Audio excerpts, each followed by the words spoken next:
И какво става, хора? Аз съм Луди и това е нова поречка, която я почвам поради два въпроса от Никчо. Никчо долу на лол. Да, Никчо долу на лол и Станислав Димитров. Добре.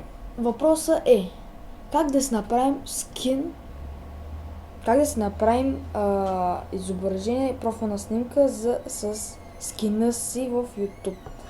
Малко неясно издаден въпрос, но добре. Лесно е. Аз ще ви покажа как аз го направих и съм си сменил снимката с новия скин, защото беше стар. Нали, необходими са ви следните материали. Вашия скин. Препоръчвам от сайта Нова Скин, разбира се, или Minecraft Skin Search Home.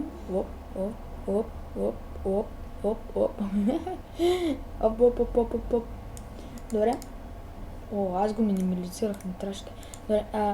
И трябва да имате Snow Towels Minecraft Kids, което ще бъде долу в описанието на линка. Така, само да видя. Добре. Значи натискате следното. Отивате на файл и Open. Под Open въртите, нали, където ви самия файл Snow Towels Minecraft Kids и отваряте. Ще ви излезете това смотано поленце и отивате на характер. Тук пак ще обясня, защото нямам този скрипт взето втори път, не знам, нещо се прецака. Имате мобче, имате айтъми, имате теренче, имате много блокчета към 15-20. Не, ето така също. Както е, и отидете на характер. Цъкате два пъти, затваряте това. Нали? Виждате, че е доста много странно, нали?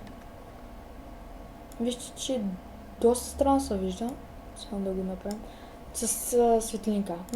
Проблема е не от вас или от самия Sony Vegas, а от самия темплейст. Защото така са го настроили, да има спектър. И натискате два пъти върху тази снимка и виждате, че е но. Трябва да е винаги но, ама винаги. Защото при новите скинове, които си ги слагате, винаги е MIP, което вижте как изглежда. Не искате да изглеждате, нали? Но. И махате ето това Specular. Махате го, сейфате и вижте колко по-яко изглежда, нали? Добре. Как да аплоднем скина си? Лесно. Отчете декстопа, вземате си скина, нали, ето, държа го, слагате го в синемата, ето тук. И тук ще ви излезе един прозорец на Cinema 4D Studio. This image is not in the project search bar. Do you want to create a copy at the project location? Отговорът винаги трябва да е не, защото ако направите различни копия, ще ви обърка. Ако не искате да направите копия, по-добре не натискате Yes. По-добре не дейте. Защото после много неща. Вижте, като го аплоднах скина, как се получи MIP. Нали? Слагате го на None. И Specular също го махате. Escape и ето ви го скина. Защо още не сме го сложили? Това е защото той не е сложен. Това е само плота с инструментите. Тук не са сложени. Ето го сложения. И какво трябва да направим?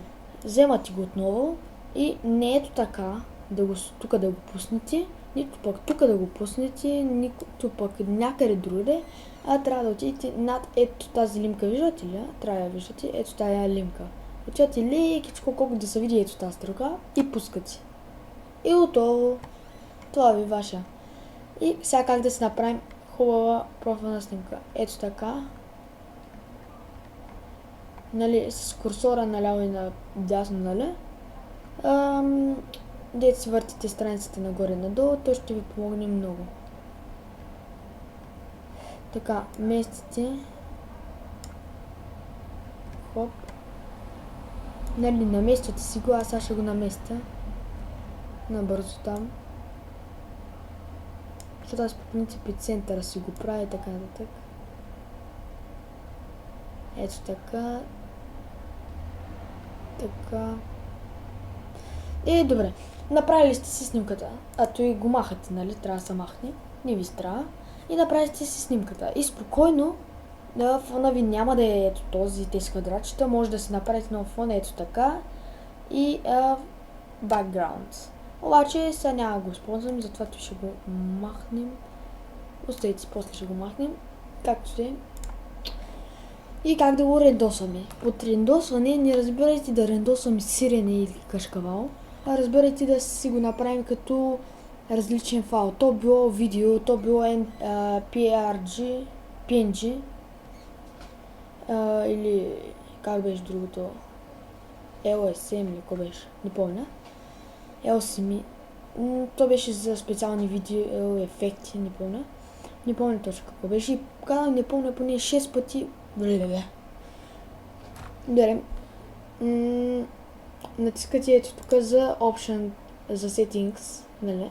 За вашите настройки на обработването. Обработено ще го кажем.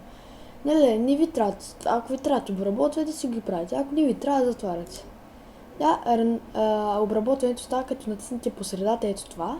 Натискате. И то вижте как по пиксели, лекичко и бавничко и го оформя. И вече сте готови. Как да го сейваме на компютъра? Файл, Save As. Тук, ако искате пак някакви настройки, си ги правите, аз не искам. Окей. И тук си избирате къде аз съм го направил, затова аре набързо ще го направим на декстопа. Хоп. И ще го къстим.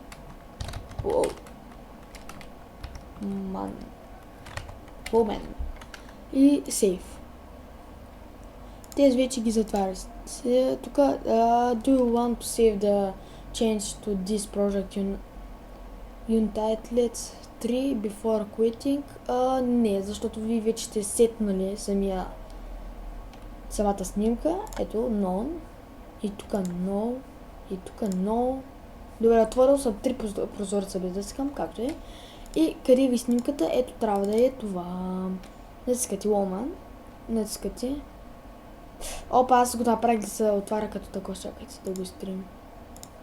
Да го махнем. Аре. И така.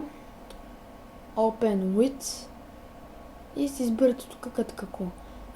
Windows Photoviler. И ето го в момента това ви снимката. Нали, смисъл няма да е тези черните нещица. Ето ви е снимката и вие вече знаете как се аплодвате в това. В YouTube или в други социални мрежи и така нататък. Добре, хора. Долу в описанието ще намерите 21 айтема. Долу в описанието ще намерите линка към този Snow Towers Minecraft Kit. Ще намерите също линка към нова скин. Нали, ако някой ви хареса, ще намерите линка към инсталирането на Cinema 4D, ще намерите също фен скайпа ми, фен фейсбука ми и ако клипът ви харесал за това how to, което дано да ви харесало, само дайте палец нагоре и ма подкрепете, за да мога да снимам още и още и още и още и още. И това беше всичко от мен, аз бях Луди и абонирайте се, чао, чао!